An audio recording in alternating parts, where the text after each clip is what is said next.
Hello everyone. हम लोग polity का PYQs डिस्कस कर रहे हैं फॉर 67 BPSC मेंस। और आज हम लोग जो टॉपिक डिस्कस करने वाले हैं वो है कास्टिज्म, कम्युनलिज्म एंड रीजनलिज्म। तो आप देखेंगे कि जो पॉलिटी का पेपर आता है उसमें इससे रिलेटेड एक आध क्वेश्चंस होते हैं और कई बार थोड़े थोड़े कॉम्प्लेक्स क्वेश्चंस भी इस टॉपिक से पूछे गए हैं। तो आज हम लोग इसका बेसिक समझते हैं कि कास्टिज्म का मतलब क्या होता है, कम्युनलिज्म क्या होता है और रीजनलिज्म क्या होता है। इसमें कुछ एक एस्पेक्ट्स डिस्कस करेंगे कि जैसे कास्टिज्म में मान लीजिए रिजर्वेशन के बारे में डिस्कस कर लेंगे, कास्टिज्म और कम्युनलिज्म में रिलेशनशिप क्या है वो बात कर सकते हैं, और रीजनलिज्म के पॉजिटिव्स और नेगेटिव्स क्या हैं उसके बारे में हम लोग आज बात करेंगे। अच्छा, जो भी हम लोगों ने अभी तक क्लासेस में डिस्कस किया है पॉलिटी में, तो पॉलिटी के सब्जेक्ट में जो आंसर्स देने हैं उसके लिए वो सारी बातें सफिशिएंट है। आप लोग को बस जो चीज़ अपने हिसाब से फ्रेमवर्क में रेडी करनी है वो है कि आप आंसर राइटिंग जब करते हैं तो आंसर राइटिंग में इन सारी चीज़ों को एकोमोडेट कैसे करेंगे। ठीक है, यानी कि सपोज मान लीजिए आपके पास इवोल्यूशन है, रोल है, ठीक है, कास्टिज्म का, बट इसको आपको इस्तेमाल कैसे करना है। तो अगर आपके पास क्वेश्चन आता है मान लीजिए discuss the role of caste in Indian politics, ठीक है, तो इसका एक स्ट्रक्चर क्या हो जाएगा। तो सबसे पहले तो आपको एक इंट्रोडक्शन लिखना होगा, राइट। एक आप इंट्रोडक्शन लिखेंगे, उसके बाद आप एक बॉडी लिखेंगे और उसके बाद आप एक कंक्लूजन देंगे। ठीक है, तो जब हम लोग ये सारे एस्पेक्ट डिस्कस कर लेंगे उसके बाद हमको समझ में आएगा कि हमें बॉडी में क्या लिखना है यहाँ पर। बट इंट्रो और कंक्लूजन के बिना कोई आंसर नहीं होता है, चाहे कैसा भी क्वेश्चन आए। तो आप इंट्रोडक्शन में कास्ट की डेफिनेशन मेंशन कर सकते हैं, इंडियन पॉलिटिक्स के बारे में बता सकते हैं थोड़ा सा, अगर कोई रेलेवेंट कॉन्स्टिट्यूशनल प्रोविजंस आपको पता है तो आप उसके बारे में बता सकते हैं। ठीक है, और कंक्लूजन में आप जनरली दो चीजें करते हैं। एक तो होता है समरी। समरी का मतलब क्या हो गया? समरी का मतलब हो गया कि आपने बॉडी में कई सारी बातें लिखी होंगी, मान लीजिए आपने 4 एस्पेक्ट्स यहाँ पर कवर किए हैं, तो उन 4 एस्पेक्ट्स की एक छोटी सी समरी आप यहाँ पर बता देंगे। ठीक है, और फिर एक वे फॉरवर्ड आप देते हैं। वे फॉरवर्ड का मतलब क्या होता है कि कास्टिज्म पॉलिटिक्स में प्रॉब्लमैटिक तो है बट एक नेसेसिटी भी है because of so and so reasons, कुछ ऐसा एक फ्रेमवर्क। ठीक है, और हमें ये इंश्योर करना चाहिए कि कास्ट जो है वो नेशनल इंटीग्रेशन में हेल्प करे, ना कि कास्ट जो है वो यूनिटी को खत्म करने की कोशिश करे। ठीक है, तो something like this would be a way forward. और इन्हीं सब चीजों में जब आप इंट्रो, बॉडी, कंक्लूजन लिखते हैं तो उसी में आप वो सारे वैल्यू एडेड पॉइंट्स भी डाल देते हैं जिसकी हम लोग ने क्लासेस में ऑलरेडी बात कर रखी है। ठीक है, फिर चाहे वो value added points constitutional measure हो, चाहे वो लॉ हो, चाहे स्कीम हो, पॉलिसीज हो, कमिटीज के रिकमेंडेशंस हो, कोई स्टैटिस्टिक्स हो, कोटेशन हो किसी का, कोई इंटरनेशनल कन्वेंशन का डेटा हो, कोई रिपोर्ट हो। ठीक है, तो ये सारी बातें आप वैल्यू एडेड पॉइंट्स में यहाँ पर मेंशन कर देते हैं। तो ये एक ब्रॉड फ्रेमवर्क होता है आंसर्स का। सो आई थॉट कि आप लोग को ये चीज बता देना चाहिए कि आपको जो भी हम लोग पढ़ रहे हैं उसको यूसेज कैसे करना है, क्योंकि ये जरूरी नहीं कि डायरेक्ट क्वेश्चन आपको यही आ जाए जो सारे टॉपिक्स आपको पढ़ाए जा रहे हैं। हो सकता है कि क्वेश्चन कुछ डिफरेंट हो जाए, या हो सकता है कि क्वेश्चन उन चीजों से आ जाए जो यहाँ पर कवर्ड ही नहीं है। ठीक है, तो ऐसी पॉसिबिलिटीज से आपको बचने के लिए और किसी भी सरप्राइज से बचने के लिए आपको इंपॉर्टेंट है कि आप इंट्रोडक्शन, बॉडी, कंक्लूजन ठीक से समझें, आंसर राइटिंग आपको लिखना आता हो, किस तरीके से एकोमोडेशन करना है आपको ये आता हो। फिर आप ये मान के चलिए कि जितना भी हम लोगों ने डिस्कशन यहाँ पर किया है उस डिस्कशन में ही आपको सारा का सारा फ्रेमवर्क मिल जाएगा और आप कोई भी आंसर को ठीक से लिख पाएंगे। लेट्स स्टार्ट विद कास्टिज्म का कॉन्सेप्ट एंड फीचर्स। ठीक है, तो देखिए अब हम लोग को सबसे पहले क्या सोचना है कि जो कास्ट है, रीजन है, लैंग्वेज है, रिलीजन है, ये सारे का जब इस्तेमाल पॉलिटिक्स में होता है तो हम उसको कास्टिज्म, रिलीजन का कम्युनलिज्म, एथनिक का एथनिसिटी, ये सारी बातें हम लोग करते हैं वहां पर। ठीक है, तो जब पॉलिटिक्स में और हम लोग यहाँ पर पॉलिटी की बात कर रहे हैं तो हम अपने आप को पॉलिटिक्स तक रिस्ट्रिक्ट रखेंगे। इसके सोशल एस्पेक्ट्स भी बहुत सारे होते हैं बट वो सोशल एस्पेक्ट्स हम लोग यहाँ पर डील नहीं करेंगे। हम लोग यहाँ पर कास्टिज्म में कास्ट एंड पॉलिटिक्स की बात करने वाले हैं। ठीक है, तो देखिए कास्ट का कॉन्सेप्ट क्या होता है। तो caste is a system of social stratification. Stratification का मतलब क्या होता है? डिवीजन। तो caste is a system of social division that is based on the concept of purity and pollution. ठीक है, तो ये कॉन्सेप्ट कहां से आया? पहले इंडिया में वर्ण सिस्टम था, 4 वर्ण का डिवीजन किया गया था, ब्राह्मण, क्षत्रिय, वैश्य और शूद्र। बाद में यही जो डिवीजन था ये फंक्शनल बेसिस पे होने के बाद ये कास्ट के बेसिस पे आ गया और ये जन्म के बेसिस पे हो गया। फिर कहा जाने लगा कि कुछ पर्टिकुलर चीजें हैं जो प्योर हैं, कुछ पर्टिकुलर चीजें हैं जो पॉल्यूटेड हैं और इनका आपस में इंटरेक्शन नहीं होना चाहिए। ठीक है, तो ये एक कॉन्सेप्ट है प्योरिटी एंड पॉल्यूशन का सोशल स्ट्रैटिफिकेशन के बेसिस पे फॉर द कास्ट कॉन्सेप्ट। ठीक है, अब कास्ट को पॉलिटिक्स में कैसे यूज करते हैं ये हम देखेंगे और इसके फीचर्स क्या होते हैं हम इसकी बात करेंगे। ठीक है, तो देखिए अगर आप कॉन्स्टिट्यूशन में बात करें तो आर्टिकल 17 एक्सप्लिसिटली प्रोहिबिट करता है किसी भी टाइप के अनटचेबिलिटी को, और अनटचेबिलिटी जो है इंडिया में वो कास्ट के बेसिस पे होती थी। कुछ पर्टिकुलर कास्ट्स को अनटचेबल माना जाता है और उनको ही यहां पर कोशिश की गई है कि उनको सोशल जस्टिस दिया जाए। ठीक है, so this is the concept. Next हम बात करते हैं कि इसके फीचर्स क्या हैं as far as politics is concern. Caste के फीचर्स बहुत सारे हैं, ठीक है, बट हम लोग यहां पर कास्ट के वही फीचर्स की बात कर रहे हैं जो पॉलिटिक्स से रिलेट हो सकते हैं, क्योंकि ये पॉलिटी का पेपर है तो पॉलिटी के क्वेश्चंस इसमें आ सकते हैं। तो अगर हम फीचर्स की बात करें तो सबसे पहली चीज की इंडिया में कास्ट बेस्ड पार्टीज हैं। क्यों बनी है कास्ट बेस्ड पार्टीज? क्योंकि कास्ट का एक ब्लॉक होता है और ऐसा देखा गया है कि कई बार कास्ट के जो ब्लॉक्स होते हैं वो यूजुअली एक सिंगल पार्टी को वोट करते हैं। ठीक है, डिफरेंट इलेक्शंस के एनालिसिस में दिखता है कि कई सारी पार्टीज जो हैं वो अपने अपने कास्ट के वोट लेने पे ज्यादा फोकस करती हैं, बाकी वोट्स के लिए वो उतना ट्राई नहीं करते या बाकी वोट्स के लिए वो एफर्ट नहीं मारते हैं उतना। ठीक है, तो पहली चीज हो गई कास्ट बेस्ड पार्टीज। दूसरी चीज हो गई क्या? तो दूसरी चीज हमें इसके अलावा ये देखना है कि इसके नेगेटिव इफेक्ट्स होते हैं। नेगेटिव इफेक्ट क्या होते हैं? तो नेगेटिव इफेक्ट ये होता है कि हम नेशनल या डेवलपमेंटल पॉलिटिक्स की बात ना करके हम यहां पर कास्ट बेस्ड या एस्क्रिप्टिव पॉलिटिक्स की बात करते हैं। एस्क्रिप्टिव पॉलिटिक्स वो पॉलिटिक्स होती है जो कि इन सारे फीचर्स पे डिपेंडेंट होती है, जैसे कास्ट हो गया, क्लास हो गया, रीजन हो गया, रिलीजन हो गया, लैंग्वेज हो गया, ये होती है एस्क्रिप्टिव पॉलिटिक्स। ठीक है, तो इसका नेगेटिव ये है कि हम लोग डेवलपमेंट का बात करने की जगह हम इन सब की बात करने लगते हैं। जबकि अगर आप सोचिए कि अगर डेवलपमेंटल पॉलिटिक्स की हम बात करें तो डेवलपमेंट जब होगा तो होलिस्टिकली सबका होगा। भाई रोड बनेगी तो सबके लिए बनेगी, है ना? तो उस समय जब रोड बनेगी तो वो ये नहीं देखेगा ना कि कास्ट ए के लिए बन रही है या कास्ट बी के लिए बन रही है। जबकि अगर हम एस्क्रिप्टिव पॉलिटिक्स की बात करें तो उसमें बायस होता है कि एक पर्टिकुलर कास्ट को फायदा मिलेगा, ठीक है, और दूसरी कास्ट को शायद उतना फायदा ना मिले। तो ये डेवलपमेंटल पॉलिटिक्स की जगह हम लोग को एस्क्रिप्टिव पॉलिटिक्स पे ले जाता है। बट इसके अलावा एक और चीज भी होती है, वो है साइकोलॉजिकल एम्पावरमेंट। अब देखिए हिस्टोरिकल इनजस्टिसेस की बात की जाती है कि कई सारे सदियों से कुछ एक पर्टिकुलर कास्ट को है जो दबाया गया है।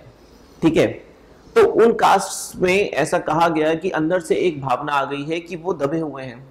तो उनका साइकोलॉजिकल एम्पावरमेंट कैसे हो सकता है? जब हम कास्ट को बेसिस बना देंगे और अगर वो न्यूमेरिकली ज्यादा है तो किसी भी डेमोक्रेसी में एक पर्सन एक वोट के बराबर होता है।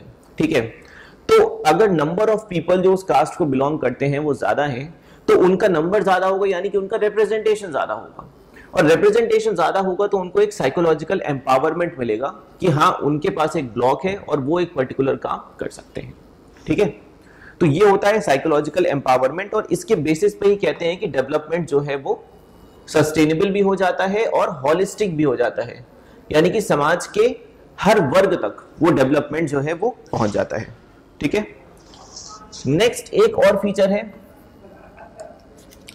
वो है कि कास्ट पॉलिटिक्स और कम्युनल पॉलिटिक्स आपस में लिंक्ड माने जाते हैं। कैसे लिंक्ड माने जाते हैं? तो देखिए इसको हम यहां से समझते हैं, मंडल कमंडल पॉलिटिक्स। 1990s में इंडिया में रिजर्वेशन को लेकर काफी डिबेट हुई, तो उस समय पे मंडल कमीशन की एक रिपोर्ट थी जिसे फॉलो किया गया और उसके बेसिस पे रिजर्वेशंस डाले गए ओबीसीज के लिए, अदर बैकवर्ड कास्ट के लिए, अदर बैकवर्ड क्लास के लिए, राइट। तो 1990s में इसको लेके काफी इशू बना और इसके पीछे जो पॉलिटिकल रीजन माना जाता है वो ये है कि इस मंडल कमीशन की रिपोर्ट को यूज करके सर्टेन पार्टीज अपने जो वोटर बेस है उसको कंसोलिडेट करना चाह रहे थे, ठीक है, on the basis of caste. इसके अगेंस्ट ही दूसरी पार्टी आई जिसने क्या डिसाइड किया कि वो कमंडल पॉलिटिक्स करेंगे। तो अगर एक पार्टी या group of parties Mandal politics करेंगे यानी कि कास्ट बेस्ड पॉलिटिक्स करेंगे, तो दूसरी पार्टी कमंडल यानी कि रिलीजन बेस्ड पॉलिटिक्स करेंगे, ठीक है। तो इस तरीके से मंडल और कमंडल आपस में अटैच हो गए और उनके बीच में एक टसल चलता रहता है। और ये टसल जो है वो आपको नेशनल लेवल पे भी दिखेगा जब भी इलेक्शंस होते हैं, और वो आपको बिहार के लेवल पे भी दिखेगा जब यहाँ पर इलेक्शंस होते हैं, ठीक है। कि कमंडल पॉलिटिक्स में आप कॉन्स्टिट्यूट कर सकते हैं जैसे कि रथ यात्रा,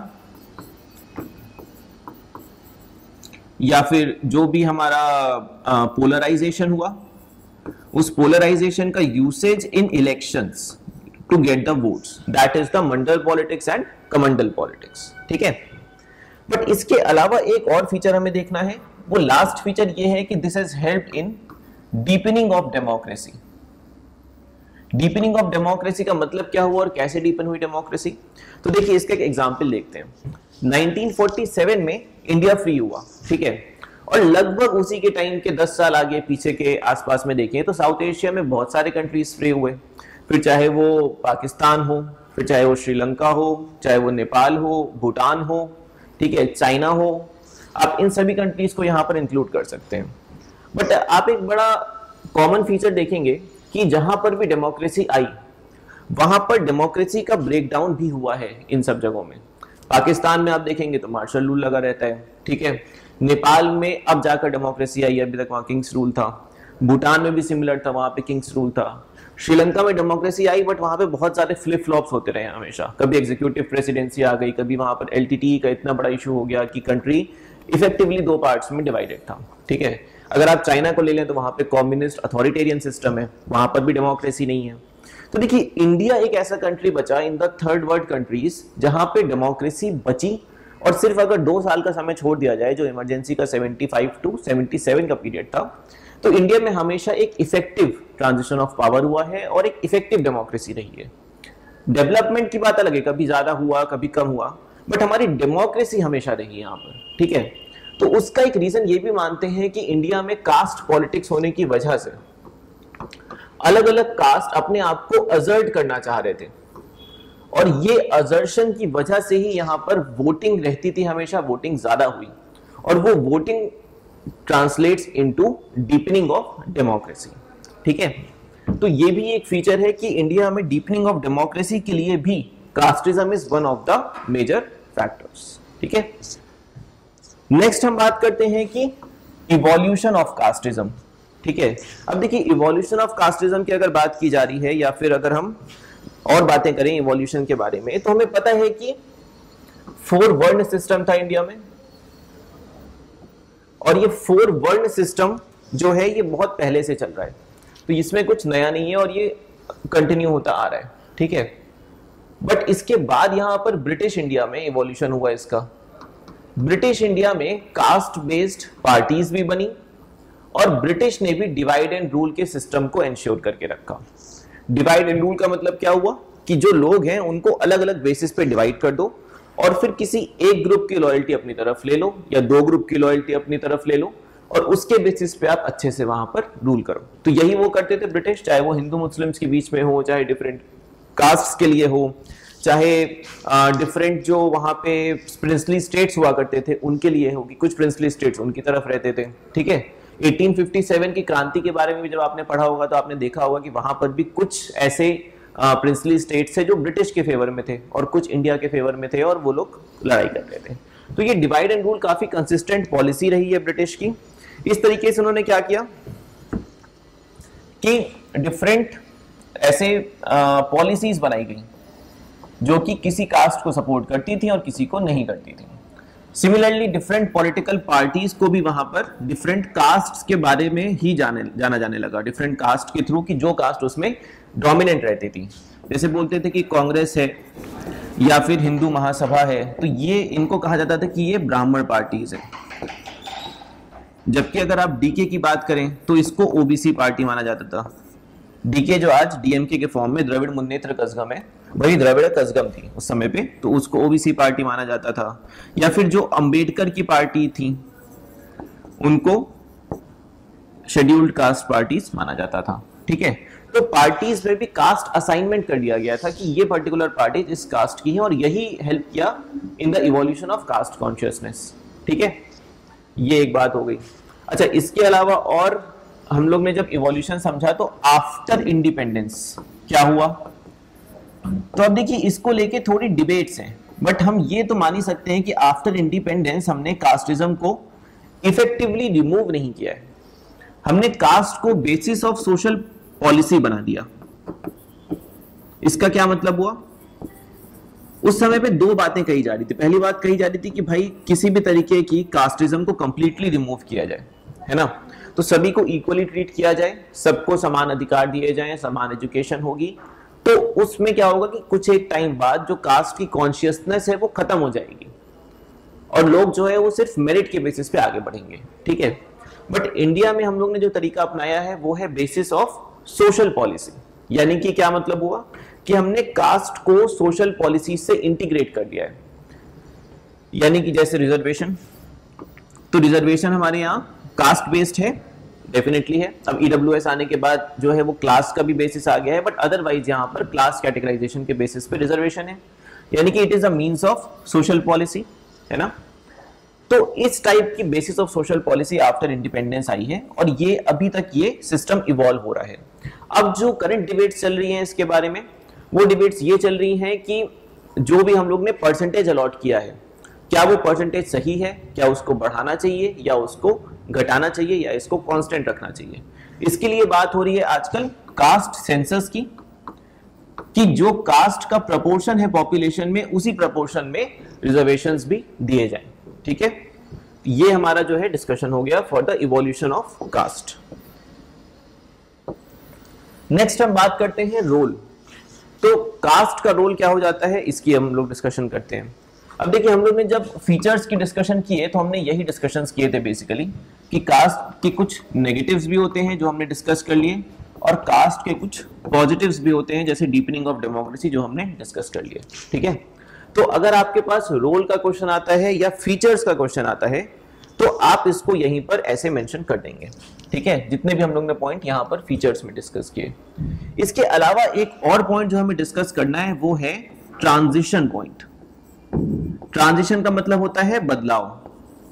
तो एक चीज जो हमने देखी है वो है कि over a period of time क्या हुआ है कि जो कास्ट का यूसेज है उसका यूसेज का ट्रांजिशन हो रहा है from religious to secular.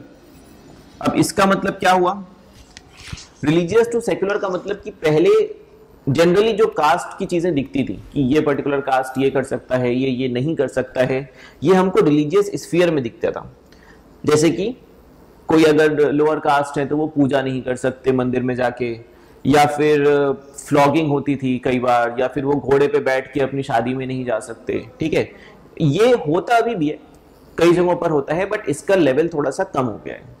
Instead of that अब इसका सेक्युलर ट्रांजिशन हमको दिख रहा है, जहां पर हमें कास्ट बेस्ड ग्रुप्स दिखते हैं जो आपस में इंटेग्रिटी का हेल्प करते हैं, इंटीग्रेशन करते हैं। रिजर्वेशन के हमको यूसेजेस दिखते हैं कि जो कास्ट है उनका रिजर्वेशन में इस्तेमाल हो रहा है।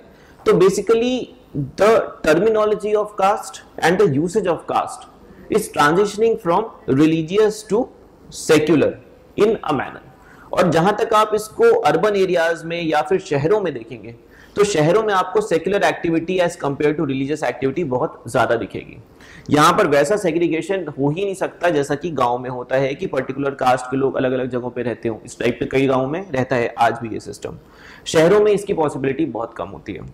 तो शहरों में यूजुअली सेक्युलर और गांव में usually religious, but on the whole there is a transition from religious to secular area. ठीक है, ये है रोल ऑफ कास्ट।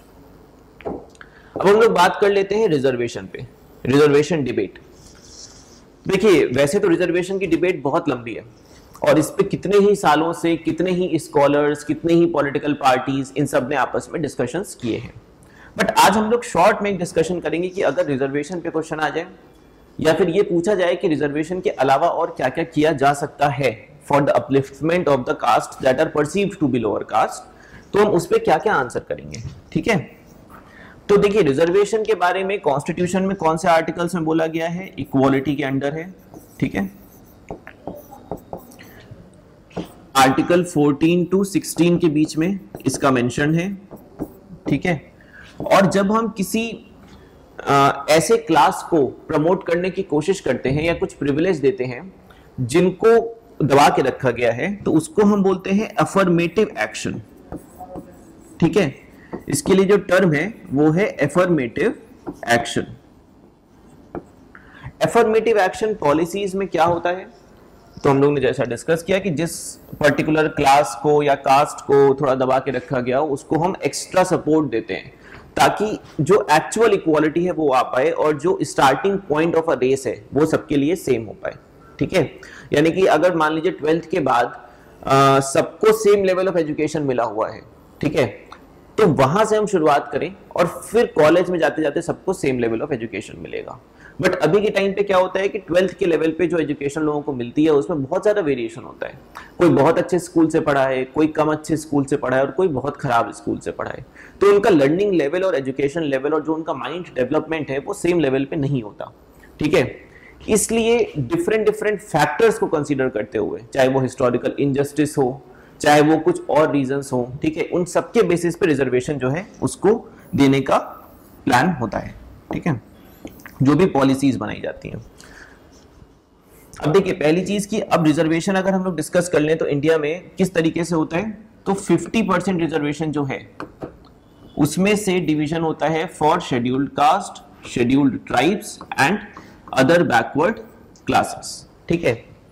और 10% रिजर्वेशन होता है फॉर EWS यानी कि economically weaker sections.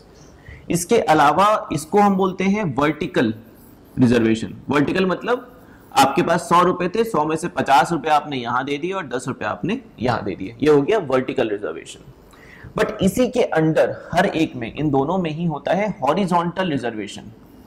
Horizontal reservation का मतलब क्या हुआ कि इसी कैटेगरी में एक पर्टिकुलर परसेंटेज होगा, लेट्स से X%, वो हम देंगे फॉर द फिजिकली हैंडीकैप्ड, ठीक है, या फिर ट्रांसजेंडर, या फिर एसिड अटैक विक्टिम्स, ठीक है, या फिर एक्स सर्विसमैन।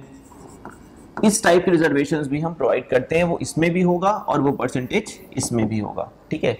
तो इसको हम बोलेंगे हॉरिजॉन्टल रिजर्वेशन, ठीक है। ये हो गए दो कैटेगराइजेशन फॉर रिजर्वेशन। अब हम लोग ये बात कर लेते हैं रिजर्वेशन के लिए कि रिजर्वेशन के पॉजिटिव्स क्या होते हैं और नेगेटिव्स क्या होते हैं, ठीक है। तो अगर हम पॉजिटिव्स की बात करें तो सबसे पहली चीज हो गई सोशल जस्टिस। भाई अगर आपने कुछ पर्टिकुलर कास्ट्स को या क्लासेस को अगर आपने प्रॉपर मौका नहीं दिया है ग्रो करने का, तो सोशल जस्टिस के थ्रू आप मौका देते हैं, रिजर्वेशन के थ्रू आप मौका देते हैं कि आप खुद पॉलिसी मेकिंग में आए, आप खुद हायर लेवल्स ऑफ गवर्नमेंट पे, एडमिनिस्ट्रेशन पे आए और वहां से आप जो चेंज करना चाहते हैं वो चेंजेस करें, ताकि एक इक्वल या आसपास का कम से कम इक्वल रिप्रेजेंटेशन वहां पर किसी भी लेवल पे हो, ठीक है। फिर चाहे वो आर्मी हो, चाहे वो गवर्नमेंट हो, चाहे पुलिसिंग हो, हर जगह पे representation to all caste, class, gender, ये सब होना ही चाहिए, ठीक है। सेकेंड की हम मेरिटोक्रेसी की बात करते हैं, ठीक है, बट मेरिटोक्रेसी जो है वो एब्सोल्यूट कॉन्सेप्ट नहीं है। मेरिटोक्रेसी जो होता है उसमें यह भी आपको इंश्योर करना है कि सबके पास एक लेवल प्लेइंग फील्ड हो, यानी कि अगर आपको लड़ाई करनी है तो सबके पास एक जैसे हथियार भी होने चाहिए, अगर लड़ाई समानता की होनी है तो मेरिटोक्रेसी को हम क्वालिफाइड बनाते हैं। यहां पे हम ये इंश्योर करते हैं कि अगर कोई रेस में पीछे रह गया है तो पहले वो आगे आ जाए, दोनों लोग बराबर हो जाएं, उसके बाद से फिर उस रेस को शुरू किया जाए। So this is how we have a qualified meritocracy. तीसरा है कि हैव्स और हैव्स नॉट, हैव्स और हैव नॉट्स, यानी कि जिनके पास कुछ है और जिनके पास कुछ नहीं है, उनके बीच में एक इक्वालिटी क्रिएट करते हैं, ठीक है। चौथा कि ये एक पॉलिटिकल नेसेसिटी भी है। पॉलिटिकल नेसेसिटी क्यों है? क्योंकि पॉलिटिकल पार्टीज को चाहिए होता है वोट। अगर वोट के ब्लॉक्स किसी पर्टिकुलर कास्ट के पास है तो उस पर्टिकुलर कास्ट को सपोर्ट करना is something that any good politician would do. तो पॉलिटिकल नेसेसिटी भी है कि डिफरेंट डिफरेंट कास्ट्स को और जिन कास्ट्स के न्यूमेरिकल नंबर ज्यादा हैं उनको सपोर्ट किया जाए, ठीक है। और आखिरी चीज जैसा हम लोग ने डिस्कस किया था कि हिस्टोरिकल डिसएडवांटेजेस जो करके रखे गए थे, उन डिसएडवांटेजेस को काउंटर करने के लिए, जैसे अगर आपने एग्जाम्पल सुना हो तो गुप्तास के टाइम पे भी उस समय पे चांडाल्स हुआ करते थे, और चांडाल्स को अगर किसी भी ऐसे एरिया में एंटर करना है जहां पर अपर कास्ट है तो उनको पहले डमरू बजा के आना होता था। उससे क्या होता था कि जो अपर कास्ट है वो वहां से हट जाएंगे, और फिर क्योंकि अगर उनकी शैडो भी देख ली चांडाल्स की तो ऐसा माना जाता था कि जो अपर कास्ट है या जो ब्राह्मण्स हैं उन पे बुरा असर पड़ेगा, ठीक है। तो इस तरीके की प्रैक्टिस हम लोग फॉलो कर रहे थे किसी समय में, ठीक। तो उस तरीके का हिस्टोरिकल डिसएडवांटेज भी आया, और जो हिस्टोरिकल डिसएडवांटेज आया उसको रिवर्स करने में थोड़ा समय लग रहा है, ठीक है। इसीलिए हम रिजर्वेशन की हमें जरूरत है कि रिप्रेजेंटेशन जो है वो इक्वल हो, इक्वेटेड हो रिप्रेजेंटेशन, ठीक है। ये हमने बात कर ली कि क्या क्या पॉजिटिव्स हैं। अब हम नेगेटिव्स की बात करते हैं। तो देखिए नेगेटिव्स में सबसे पहली चीज जो हम लोगों ने डिस्कस किया था कि हम उस समय भी प्लान कर रहे थे जब कॉन्स्टिट्यूशन बना था कि हम कास्ट कॉन्शियसनेस ही हटा दें, यानी कि हम कास्ट की बात ही ना करें, उसको बेसिस ही ना बनाएं किसी चीज का, ठीक है। बट ऐसा हुआ नहीं। तो पहली चीज की कास्ट कॉन्शियसनेस जो है वो एक्चुअली बढ़ गई है, वो घटी नहीं है। तो अगर हम कास्ट सिस्टम को रिमूव करने की सोच रहे थे तो ऐसा हुआ नहीं है, बल्कि कास्ट में आपस में inter caste and intra caste दोनों ही जगह कॉन्शियसनेस बढ़ गई है। सब अपने ग्रुप्स बना रहे हैं। आप लोग भी देखते होंगे आजकल व्हाट्सएप पे हर किसी के आसपास में कोई ना कोई कास्ट ग्रुप रहता ही है व्हाट्सएप पे, जिसके आप मेंबर होते हैं, और उसमें इस तरीके का बात भी की जाती है कि हमें अपनी कास्ट को आगे बढ़ाना है और मजबूत करना है, ठीक है, इस टाइप का। तो ये कास्ट कॉन्शियसनेस एक्चुअली घटी नहीं है, ये बढ़ गई है after the policies that we are following for reservation, ठीक है। सेकेंड है class within caste. Class within caste का क्या मतलब हुआ कि देखिए कई सारी ऐसी भी कास्ट के अंदर सब कास्ट हैं जिनको रिजर्वेशन का कुछ खास फायदा मिला नहीं, और कुछ एक कास्ट को बहुत ज्यादा फायदा मिला है।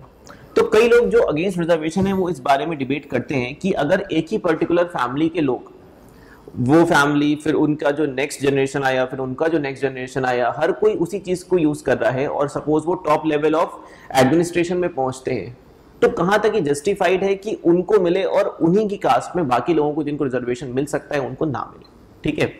तो ये कहा जाता है कि कास्ट के अंदर भी क्लासेस बन गई हैं। एक क्लास जो बहुत ही प्रोग्रेस कर गया है, बहुत अच्छा हो गया है, और दूसरी क्लास जिसको मालूम ही नहीं है रिजर्वेशन के बारे में, या फिर वो बिल्कुल भी अवेल ही नहीं कर पा रहे हैं कुछ सर्टेन स्ट्रक्चरल फैक्टर्स की वजह से। तो ये क्लास विद इन कास्ट आ गया है। तीसरा जो फैक्टर हुआ है वो है race to bottom. Race to bottom का मतलब क्या हुआ कि क्योंकि अब कास्ट का इस्तेमाल जो हो रहा है वो रिजर्वेशन के लिए हो रहा है, रिजर्वेशन मिलने से गवर्नमेंट जॉब्स में क्योंकि कट ऑफ थोड़ा लोअर जाता है तो थोड़ा फायदा हो जाता है, इसलिए बहुत सारी कास्ट इस समय ऐसी हैं जो डिमांड कर रही है कि उनको बैकवर्ड कास्ट में डाला जाए। जबकि पहले अगर आप सोचें कि बैकवर्ड कास्ट को तो लोअर माना जाता था ना हायरार्की में, और अपर कास्ट को हायर माना जाता था हायरार्की में, तो हर कास्ट ये कोशिश करती थी कि उनको अपर माना जाए, ठीक है।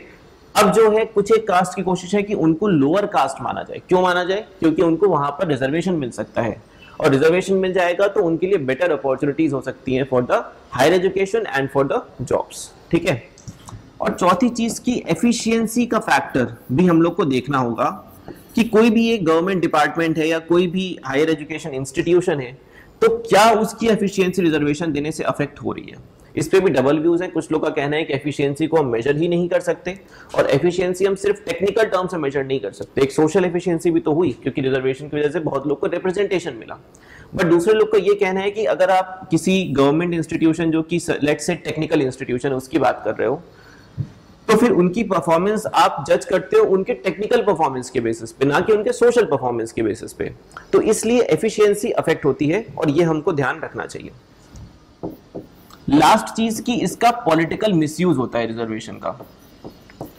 अब क्योंकि डिफरेंट कास्ट का डिमांड होता है, तो उन कास्ट की डिमांड्स को फुलफिल करने के लिए पॉलिटिकल पार्टीज आती हैं जिनको वहां का वोट चाहिए, तो काफी पॉलिटिकल मिसयूज हो जाता है कि रिजर्वेशन पॉलिसी की वजह से। और कई बार आपने देखा होगा कि तोड़फोड़ मचा दिया, रेलवे ट्रैक्स को तोड़ दिया, तो समवेयर डाउन द लाइन ये सोसाइटी के लिए भी अफेक्ट करता है ये सारी चीजें, ठीक है। तो देखिए आपने देख लिया कि क्या क्या पॉजिटिव्स हो सकते हैं और क्या क्या नेगेटिव्स हो सकते हैं रिजर्वेशन के पॉलिसी में लेके। इन कंक्लूजन हम क्या कह सकते हैं, तो कंक्लूजन में हमें सबसे इंपॉर्टेंट चीज जो जाननी चाहिए वो यही है कि हम एविडेंस बेस्ड पॉलिसी मेकिंग करें। एविडेंस मतलब सबूत। तो हमारे पास जब हम पॉलिसी बना रहे हैं तो 27% कैसे आया, 8% कैसे आया, 15% कैसे आया, 10% ईडब्ल्यूएस के लिए कैसे आया, इसके हमारे पास प्रॉपर डॉक्यूमेंट्स होने चाहिए और वो डॉक्यूमेंट्स हर 5 साल में या 10 साल में रिवाइज होने चाहिए। क्योंकि अभी का जो हमारा डेटा है वो 1931 के सेंसस पे बेस्ड है, तो हम एक बार इसको रिवाइज करें, कास्ट सेंसस करवाएं और उसके बाद बिना इमोशनल डिसीजन के सिर्फ लॉजिक के बेसिस पे हम ये डिसाइड करें कि रिजर्वेशन में कितना परसेंटेज किसको दिया जाना चाहिए। ठीक है, नेक्स्ट हम लोग को क्या ध्यान रखना है कि एजुकेशन सिस्टम को अगर हम सही कर पाए, तो अगर एजुकेशन लेवल नीचे से ही सही होगा प्राइमरी लेवल पे और सेकेंडरी लेवल पे, तो काफी चांसेस हैं कि आगे जाने के बाद हमको रिजर्वेशन की उतनी नीड ना पड़े। ठीक है, या फिर हम ज्यादा इसको इक्विटेबल बना पाए। इतना डिफरेंस नहीं होना चाहिए इन द बेसिक एजुकेशन। ठीक है, और तीसरा कि हमें एक सोशल यार्डस्टिक जिससे हम रिजर्वेशन दे रहे हैं उसमें कुछ इवोल्यूशन चाहिए। फॉर एग्जाम्पल अगर ट्रांसजेंडर्स हैं तो उनको भी रिजर्वेशन मिलना चाहिए। तो क्या हम सिर्फ वर्टिकल बेसिस पे, कास्ट के बेसिस पर ही दें या फिर हम और भी फैक्टर्स उसके साथ इंक्लूड करें, ये हम लोग को यहाँ पर ध्यान रखना होगा फॉर द सोशल यार्डस्टिक। ठीक है, ये हो गया way ahead. Now let's talk about communalism. ठीक, अब देखिए कम्युनलिज्म क्या हुआ, तो communalism is the use of religion in politics. ठीक, गांधी जी इसके हेवीली अगेंस्ट थे और वो बोलते थे कि कम्युनलिज्म को हमें इस्तेमाल नहीं करना चाहिए पॉलिटिक्स में। ठीक है, but ultimately the nation got divided on the basis of a religion. ठीक है, सो लेट्स टॉक अबाउट कि कॉन्सेप्ट ऑफ कम्युनलिज्म क्या है। ठीक है, कॉन्सेप्ट क्या है, इसके अलावा इसका मैनिफेस्टेशन किस तरीके से होता है। ठीक है, तो देखिए इसके कॉन्सेप्ट में इज्म है। इज्म का मतलब ही होता है आइडियोलॉजी। ठीक है, तो कम्युनलिज्म भी एक आइडियोलॉजी है और ये आइडियोलॉजी ऐसा कहती है कि एक सोसाइटी जो है वो डिफरेंट रिलीजन्स में डिवाइडेड है और डिफरेंट रिलीजन्स के अपने डिफरेंट इंटरेस्ट्स हैं। ठीक है, ये हो गया communalism, different religions. Now let's talk about कि इसका मैनिफेस्टेशन कैसे होता है, तो आपको कैसे दिखता है अबाउट द कम्युनलिज्म। ठीक है, तो इसके 3 तरीके के मैनिफेस्टेशंस आपको देखने को मिलेंगे। एक होता है माइल्ड वाला, एक होता है एवरेज और एक होता है हाई लेवल ऑफ कम्युनलिज्म। तो माइल्ड लेवल ऑफ कम्युनलिज्म का मतलब क्या हुआ कि डिफरेंट रिलीजन्स हैं, one religion has its own interests, तो एक रिलीजन के इंटरेस्ट्स जो हैं वो सेम होते हैं, ये बोलता है mild level of communalism. Average level of communalism बोलता है कि डिफरेंट रिलीजन्स हैं अगर, तो उनके डिफरेंट इंटरेस्ट्स होते हैं। ठीक है, यहां पर जो वर्ड है वो है डिफरेंट, अलग इंटरेस्ट होते हैं। हाई लेवल ऑफ कम्युनलिज्म का मतलब होता है कि डिफरेंट रिलीजन्स में एंटागोनिस्टिक इंटरेस्ट्स होते हैं। एंटागोनिस्टिक मतलब एग्जैक्टली रिवर्स, तो अगर किसी एक को ए चाहिए तो दूसरे को 1/a चाहिए। जबकि यहां पर एवरेज लेवल ऑफ कम्युनलिज्म में बोलते हैं कि डिफरेंट में डिफरेंट इंटरेस्ट होते हैं, इसमें कहते हैं डिफरेंट में एंटागोनिस्टिक इंटरेस्ट्स होते हैं। ठीक है, so this is how communalism is manifested in general parlance. Next हम बात करते हैं टाइप्स ऑफ कम्युनलिज्म क्या क्या होता है। तो देखिए अगर क्वेश्चन आता है तो आप यहाँ पे डिफरेंट डिफरेंट टाइप्स को मेंशन कर सकते हैं, उसमें भी क्या क्या टाइप आ जाते हैं। तो एसिमिलेटरी कम्युनलिज्म, एसिमिलेटरी का मतलब हो गया कि किसी माइनॉरिटी के प्रैक्टिसेस को हमने मेजॉरिटी में इंक्लूड कर लिया, हमने एसिमिलेट कर लिया। जैसे कई सारे बुद्धिस्ट प्रैक्टिसेस हैं या जैन प्रैक्टिसेस हैं जो हिंदुइज्म में भी फॉलो होते हैं, है ना। जो लॉर्ड बुद्ध है उनको विष्णु जी का अवतार भी माना जाता है और बुद्ध एज सच भगवान तो है ही फॉर बुद्धिस्ट्स। तो ये एक तरीके से हो जाता है आपका एसिमिलेटरी कम्युनलिज्म। नेक्स्ट जो होता है वो होता है वेलफेयर। वेलफेयर कम्युनलिज्म का मतलब क्या हुआ कि आप सिर्फ अपने पर्टिकुलर कम्युनिटी के लिए ही वेलफेयर का काम कर रहे हो। फॉर एग्जाम्पल YMCA है, यंग मेंस क्रिश्चियन एसोसिएशन। ठीक है, ये क्रिश्चियन मेन जो हैं उनके वेलफेयर के लिए काम करता है। So this is also a sort of welfare communalism. तीसरा हुआ रिट्रीटिस्ट। रिट्रीटिस्ट कम्युनलिज्म का मतलब क्या हुआ? लेट्स से वी हैव अ बहाई कम्युनिटी इन इंडिया। अगर आपने दिल्ली में लोटस टेम्पल देखा हो तो लोटस टेम्पल जो है वो बहाई सेक्ट का है, ठीक है। तो इन्होंने अपने आप को पब्लिक लाइफ से रिट्रीट कर रखा है, यानी कि स्पेशली पॉलिटिक्स में इनका इन्वॉल्वमेंट आपको नहीं मिलेगा कहीं पर भी। तो इस तरीके की जब आप कम्युनलिज्म करते हैं तो उसको हम रिट्रीटिस्ट कम्युनलिज्म बोलते हैं। अच्छा, ये जो तीनों हैं, ये तीनों communalism is not negative, it's in the positive sense, ठीक है। यानी कि इससे किसी और का नुकसान नहीं होता, बल्कि इनफैक्ट फायदा ही होता है। जैसे वेलफेयर हो रहा है तो किसी का तो वेलफेयर हो ही रहा है, एसिमिलेशन में कोई नुकसान नहीं है, रिट्रीट करने में किसी का कोई नुकसान नहीं है। तो these three forms of communalism are positive sorts of communalism. But इसके अलावा नेगेटिव जो होते हैं वो हो गए रिटेलिएटरी, सेपरेटिस्ट एंड सेसेशनिस्ट, ठीक है। ये डिफरेंट टाइप्स ऑफ कम्युनलिज्म यहां पर हो जाते हैं। रिटेलिएटरी मतलब ए वर्सेस बी, एक रिलीजन वर्सेस दूसरा रिलीजन, ठीक है। सेपरेटिस्ट मतलब कि कभी कभी एक पर्टिकुलर रिलीजन जो है वो सेपरेट होना चाहते हैं from the clench of the larger religion, ठीक है। किसी और रिलीजन के इन्फ्लुएंस से वो सेपरेट होके अपना इंडिपेंडेंटली एक्ट करना चाहते हैं। और सेसेशनिस्ट मतलब कि रिलीजन के नाम पे नेशन से अलग हो जाना, ठीक है। जैसे फॉर एग्जांपल जो खालिस्तान मूवमेंट है वो एक सेसेशनिस्ट मूवमेंट है, और वहां पर इन्वॉल्वमेंट है कम्युनलिज्म किस टाइप का? सेसेशनिस्ट कम्युनलिज्म का, जहां पर वो कंट्री से सिसीड करके एक अलग कंट्री बनाना चाहते हैं on the basis of religion, ठीक है। इनफैक्ट पाकिस्तान का जो फॉर्मेशन हुआ वो भी एक सेसेशनिस्ट कम्युनलिज्म था, जहां पर यूनाइटेड इंडिया में से एक पर्टिकुलर रिलीजन के बेसिस पे इस कंट्री को अलग किया गया, ठीक है।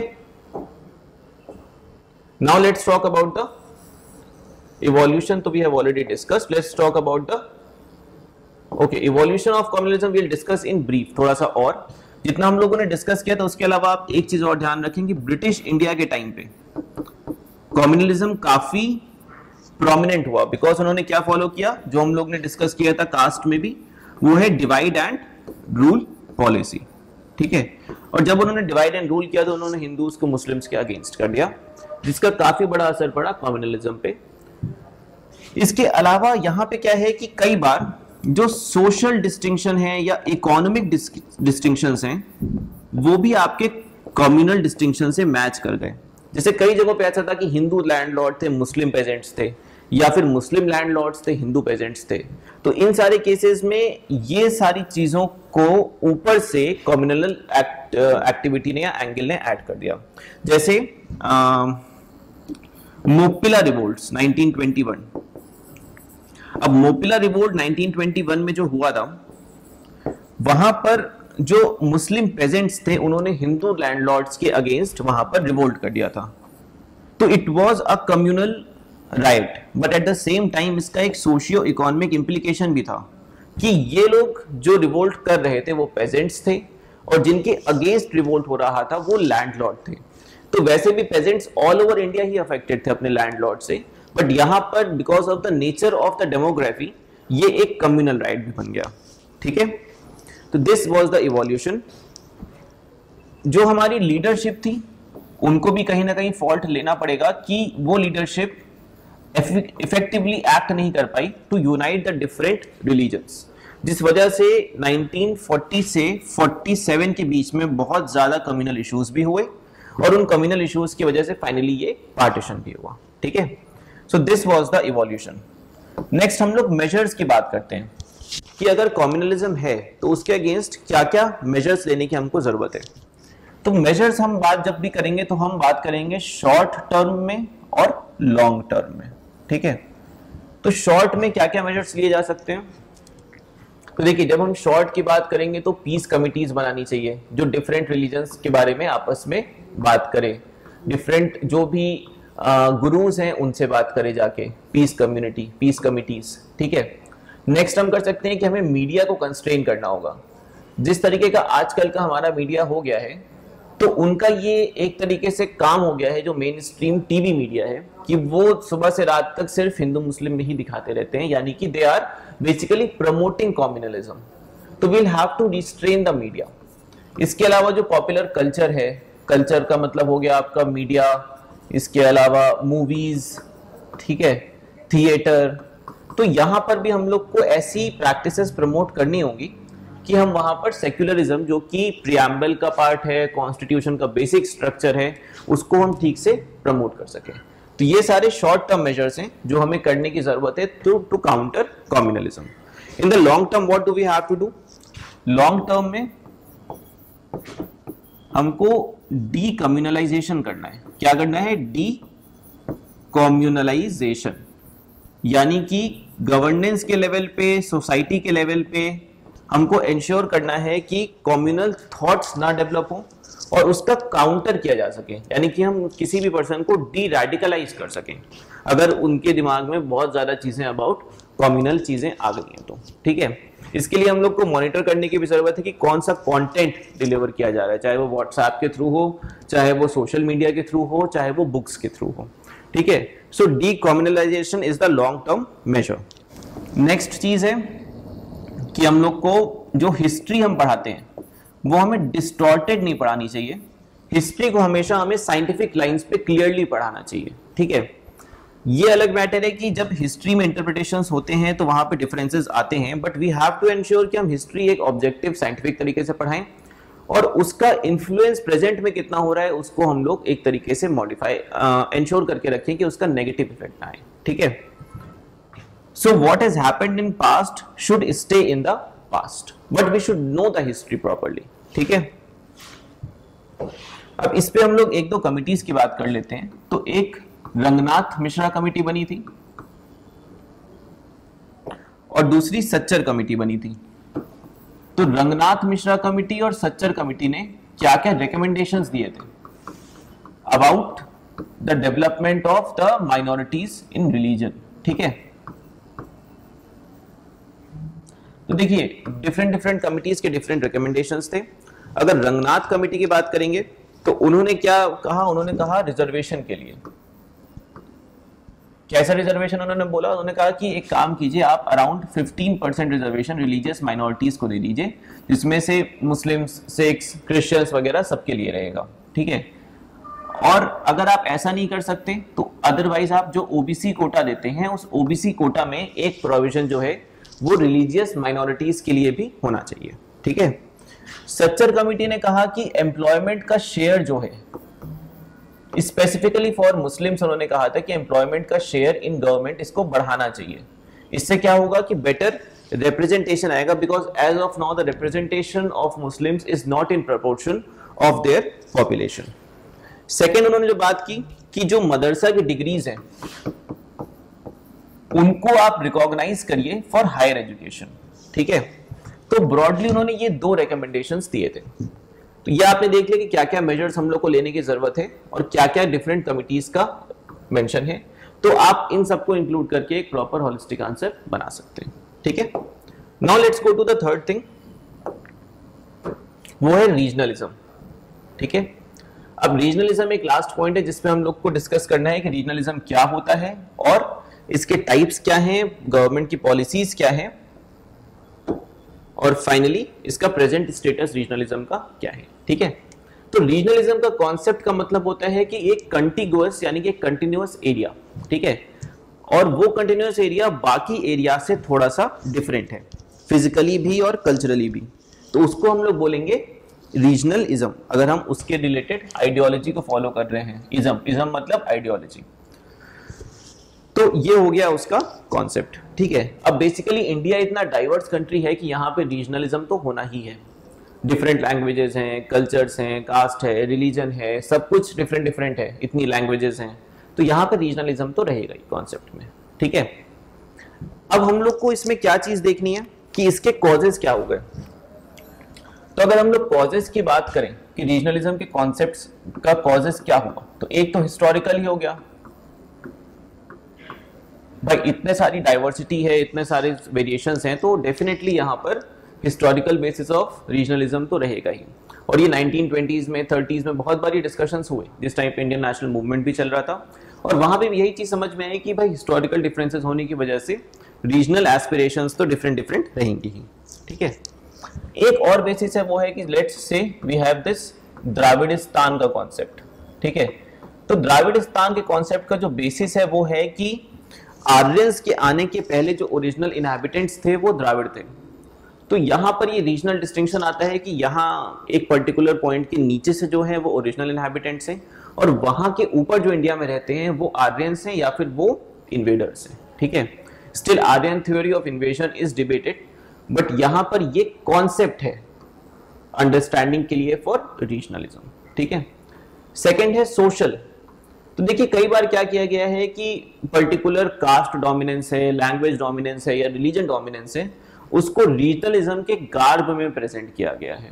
ठीक है, जैसे हम लोग ने खालिस्तान की बात की थी, तो खालिस्तान की जब शुरुआत में बात की जा रही थी तो वो सिख रिलीजन के अलावा पंजाबी लैंग्वेज की भी बात हो रही थी कि एक पंजाबी लैंग्वेज का डिफरेंट कंट्री होना चाहिए। ठीक है, तो इस तरीके के जो डिस्टिंक्शंस हैं कास्ट के, रिलीजन के, लैंग्वेज के, उनको एक गार्ब दे दिया जाता है कि हमें एक रीजनल एरिया डिफरेंट चाहिए, जबकि underlying motive could be something different. तीसरा हो जाता है अनइवन डेवलपमेंट।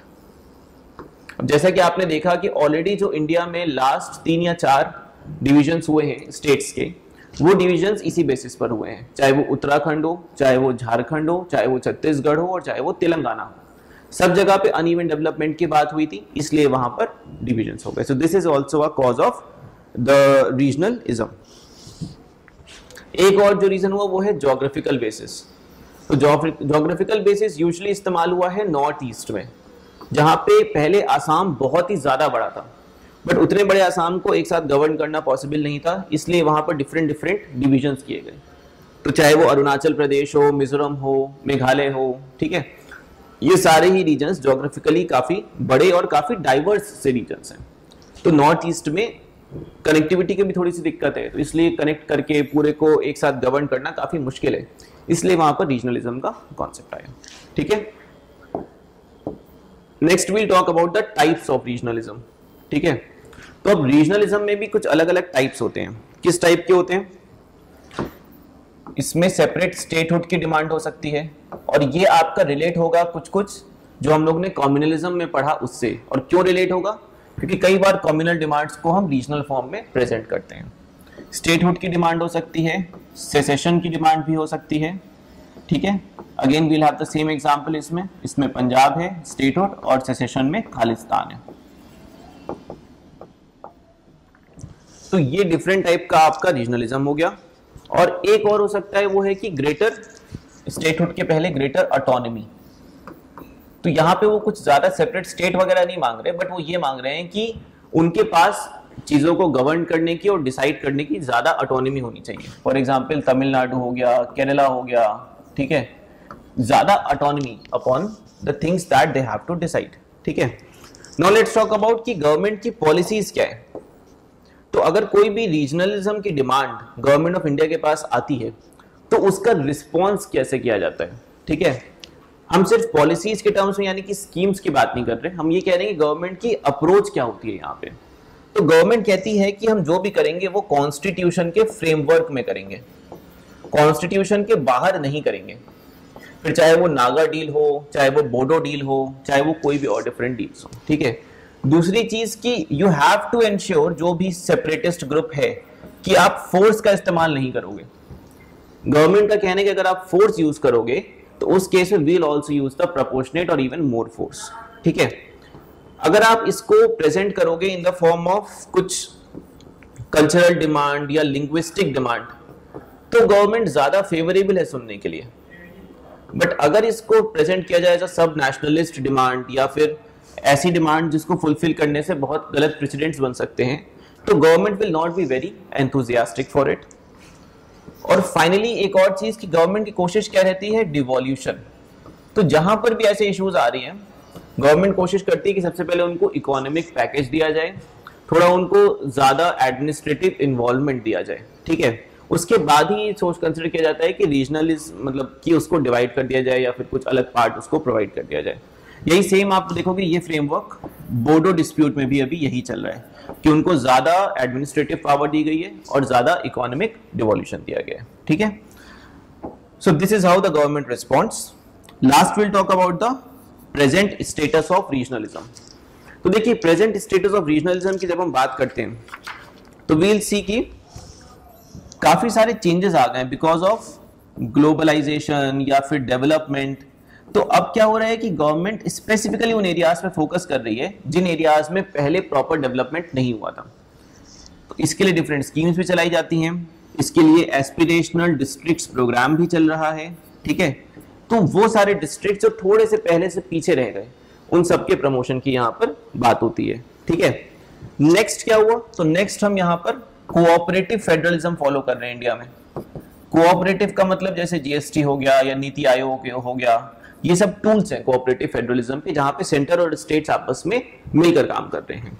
तो this has reduced the demand for regionalism. Third चीज है माइग्रेशन।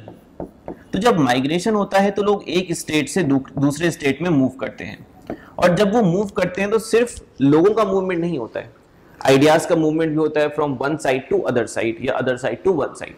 तो माइग्रेशन एक सेफ्टी वॉल्व के तौर पे काम करता है कि वो रीजनल एस्पिरेशंस को, रीजनल डिमांड्स को रिड्यूस कर देता है कि उनको सेपरेटिज्म चाहिए।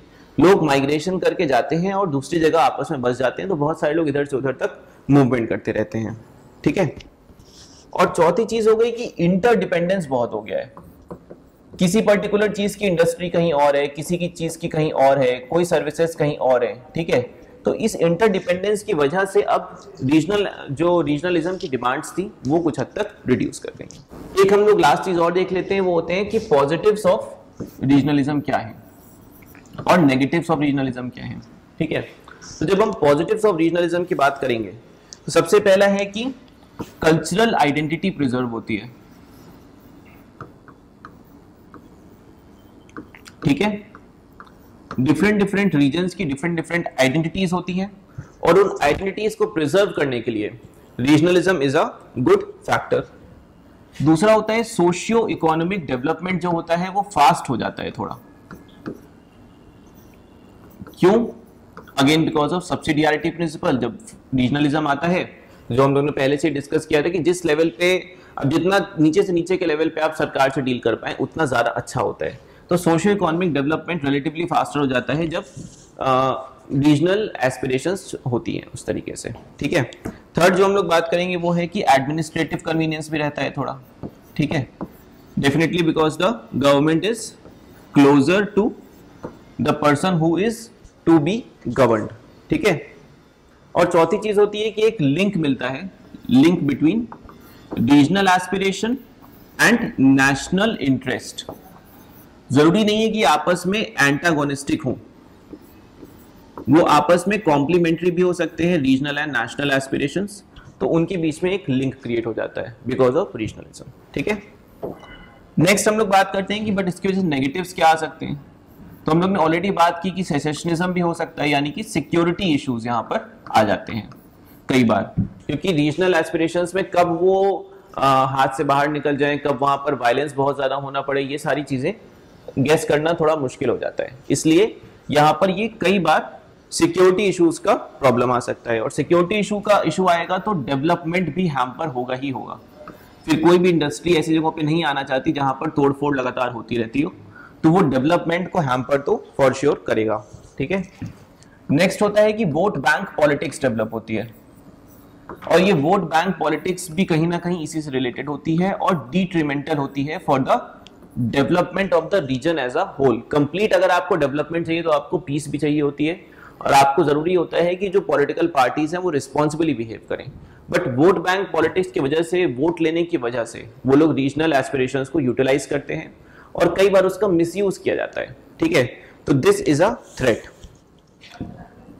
लास्ट पॉइंट कि यहां पर इंटरनेशनल डिप्लोमेसी भी कभी कभी अफेक्ट हो जाती है। जैसे गवर्नमेंट्स जो है, सेंट्रल गवर्नमेंट कुछ डिसाइड करके आती है, बट स्टेट्स जो है उसको अपोज कर देते हैं, और स्टेट्स के ऑपोजिशन की वजह से जो ऑन ग्राउंड है उसका इंप्लीमेंटेशन नहीं हो पाता। तो international diplomacy can also be affected by this regionalism. तो बेसिकली हम लोग ने पॉजिटिव्स और नेगेटिव्स सारे डिस्कस कर लिए for casteism, for communalism and for regionalism. ठीक है, ये सारे ही टॉपिक्स में से क्वेश्चन पहले आ चुके हैं in general about the role, about you have to comment about communalism, comment about regionalism, the role of caste in Indian politics। तो ये सारी बातें हम लोग ने आज जो डिस्कस करी उसके बेसिस पे सारे क्वेश्चंस आपके सॉल्व हो जाएंगे। और अगर आपको कोई भी और क्वेश्चन को लेकर डाउट हो कि क्या एक्सपेक्टेड क्वेश्चंस हो सकते हैं, उसका आंसर कैसे देंगे, तो आप कमेंट सेक्शन में जाके कमेंट कर सकते हैं। This ends the polity section, जितना भी हम लोगों ने अभी तक डिस्कस किया डिफरेंट क्लासेस में। आई होप कि आप लोगों को इसके थ्रू ये समझ में आ गया होगा कि आपको मेंस के आंसर किस तरीके से करना है। स्टिल अगर आप लोग कुछ और जानना चाहते हो तो आप कमेंट बॉक्स में उसका कमेंट कर देंगे। ठीक है, thank you, have a nice day and best of luck for the mains. Don't forget to like, share and subscribe to our channel and press the bell icon to never miss an update.